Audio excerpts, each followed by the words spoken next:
15 फरवरी को world childhood cancer day मनाया जाता है। इस अवसर पर मेदांता हॉस्पिटल लखनऊ के द्वारा एक विशेष कार्यक्रम का आयोजन किया गया है, जिसमें कैंसर सर्वाइवर्स तथा कैंसर से पीड़ित विशेष रूप से बच्चों के लिए कुछ अलग तरह की एक्टिविटीज़ आयोजित की जा रही हैं, जिससे वो एंजॉय कर सकें तथा जो कैंसर सर्वाइवर्स हैं बच्चे और जो कैंसर से पीड़ित हैं जिनका अभी इलाज चल रहा, वे एक दूसरे से मिल करके अपने मनोबल को बढ़ा सकें, इसलिए इस विशेष कार्यक्रम का आयोजन किया गया।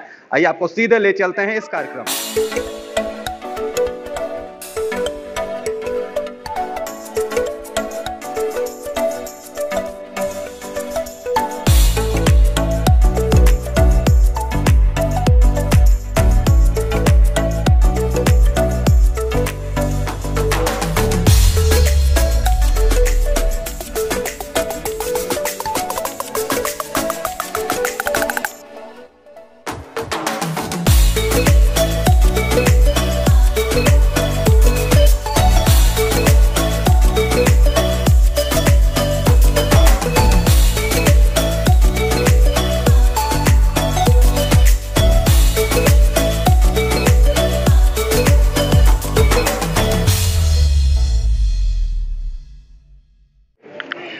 आज मेदांता लखनऊ में जैसा कि आप लोगों को मालूम होगा कि 15 February international childhood cancer day के रूप में मनाया जाता है।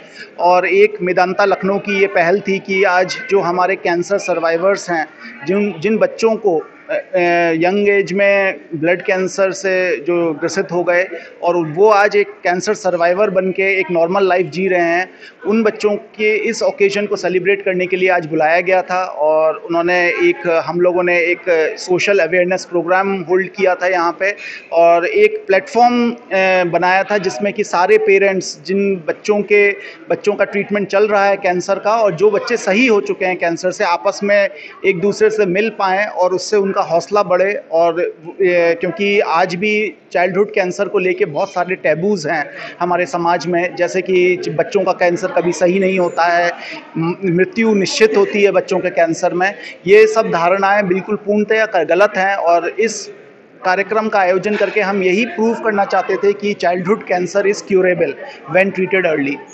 सर, सुनने में बड़ा अटपटा लगता है कि इतने छोटे छोटे बच्चे और इतनी भयावह बीमारी, सर क्या कारण होता है कि इतने छोटे बच्चों में भी ऐसी भयावह बीमारी हो जाती है? देखिए, छोटे बच्चों में जो सबसे कॉमन कैंसर पाया जाता है वो ब्लड कैंसर यानी कि एक्यूट लिम्फोब्लास्टिक ल्यूकीमिया सबसे कॉमन कैंसर इन बच्चों में होता है। और यह कैंसर नॉर्मली 2 से 10 साल के बच्चों की आयु के बच्चों में ही सबसे ज़्यादा पाया जाता है। लेकिन बड़ों के कंपैरिजन में बच्चों में जो हम ट्रीटमेंट देते हैं उसका रिस्पॉन्स ज़्यादा अच्छा देखने को मिलता है, और ज़्यादातर मरीज़ लॉन्ग टर्म सर्वाइवर होते हैं। ये माना जाता है कि यदि बच्चों में ब्लड कैंसर होता है तो करीबन 80 से 90% बच्चे एक नॉर्मल लाइफ जीते हैं और उनको किसी भी तरीके की कोई परेशानी नहीं होती है, और कीमोथेरेपी यानी कि ट्रीटमेंट कंप्लीट होने के बाद वो बिल्कुल बैक टू नॉर्मल हो जाते हैं। छोटे बच्चों में कैंसर होने के कारण बहुत मुश्किल है बता पाना कि क्या मुख्य कारण होता है। कुछ लोग कहते हैं कि वायरल इन्फेक्शंस एक मेजर कंट्रीब्यूटिंग फैक्टर प्ले करते हैं, कभी कभी रेडिएशन एक्सपोजर या केमिकल एक्सपोजर। हम जैसे कि देखते हैं कि आजकल हमारे देश में प्रदूषण की रफ्तार बहुत तेज़ी से बढ़ रही है, तो ये जो हार्मफुल केमिकल्स हैं, चाहे वो एयर पोल्यूशन हो चाहे लैंड पोल्यूशन हो, जो केमिकल्स हैं, उर्वरक हैं, उनका एक्सपोजर यूजुअली पानी के माध्यम से या किसी और माध्यम से उनसे ये बच्चे एक्सपोज होते हैं और उससे कैंसर का रिस्क बढ़ता चला जाता है।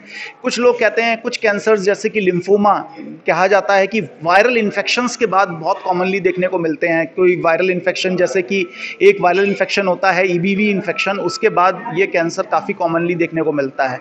तो ये पता लगा पाना कि बच्चे को कैंसर किस वजह से हुआ है ये बहुत मुश्किल होता है, बट स्टिल मुझे ये लगता है कि हमें बच्चों के कैंसर में एक ये जागरूकता पैदा करने की बहुत आवश्यकता है कि चाइल्डहुड कैंसर इज़ क्यूरेबल, और कम्प्लीटली क्यूरेबल भी नहीं। मेरे आज जो ट्रीट किए हुए बच्चे हैं वो काफ़ी डॉक्टर इंजीनियर तक बन चुके हैं, इतने बड़े हो गए हैं, और जिनको मैंने आज से 10 साल पहले या 15 साल पहले ट्रीट किया है। तो ये देख के बहुत खुशी भी होती है और एक संतोष, बहुत एक सेटिस्फेक्शन मिलता है कि आज साइंस ने, हमारी मेडिकल साइंस इतनी तरक्की कर ली है कि हम इन बच्चों को एक नई ज़िंदगी दे पा रहे हैं। सर, मेरा नाम नंद किशोर सिंह, बच्चे का नाम अभिराज सिंह। रहने वाले गोरखपुर के हैं और हमें पता चला 2021 में 2021 से ट्रीटमेंट कराते कराते पीजीआई से फिर यहाँ 1 साल ट्रीटमेंट करवाए, उसके बाद फिर रिलैप्स हो गया दोबारा। उसके बाद सर से मिले और ट्रांसप्लांट के अलावा कोई और वो उपाय नहीं था। उसके बाद सर ट्रीटमेंट किए, फिर उसके बाद ट्रांसप्लांट हुआ दोबारा। अब क्या कंडीशन है? अभी ट्रांसप्लांट सक्सेस हो गया है, अभी स्टेबल है बच्चा। मेरा नाम अमित कुमार गुप्ता है, गोरखपुर का रहने वाला हूँ। इनको 31 नवंबर की रात को अचानक जो है क्लॉटिंग पड़ने लगी। ठीक है, तो हमने डॉक्टर को दिखाया तो उन्होंने कहा कि इनको बाहर ले जाइए, अलग का दिक्कत है। तो इनको जब हमने सुबह ले गया, यहाँ पे आया तो जांच हुआ जी, मेदांता में आए तो इनको जांच हुई। 2 दिन बाद इनको पता चला कि ये प्लास्टिक एनीमिया है। तो फरवरी में इनका बोन मैरो ट्रांसप्लांट हुआ है। 1 साल के हो गए, सब ठीक है। मेदांता हॉस्पिटल द्वारा वर्ल्ड चाइल्डहुड कैंसर डे पर विशेष कार्यक्रम का आयोजन किया गया। कैंसर से पीड़ित बच्चे तथा जो बच्चे कैंसर से ठीक हो चुके हैं उन सभी का एक मेल जोल का कार्यक्रम किया गया। उनके परिवार के लोग भी इस कार्यक्रम में शामिल हुए तथा बच्चों के लिए कई तरह की एक्टिविटीज़ आयोजित की गई, जिनमें चित्रकला प्रतियोगिता आदि शामिल थी। चित्रकला प्रतियोगिता के बाद उनको फर्स्ट, सेकंड, थर्ड तथा अन्य पुरस्कार भी दिए गए। सभी बच्चों को चॉकलेट दी गई, सभी बच्चों को केक काट करके भी खिलाया गया।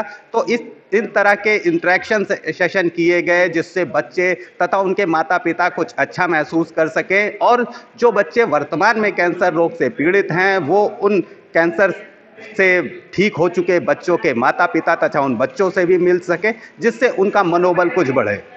वीडियो जर्नलिस्ट अखिलेश सिंह के साथ संतोष कुमार, भूमि टीवी, लखनऊ।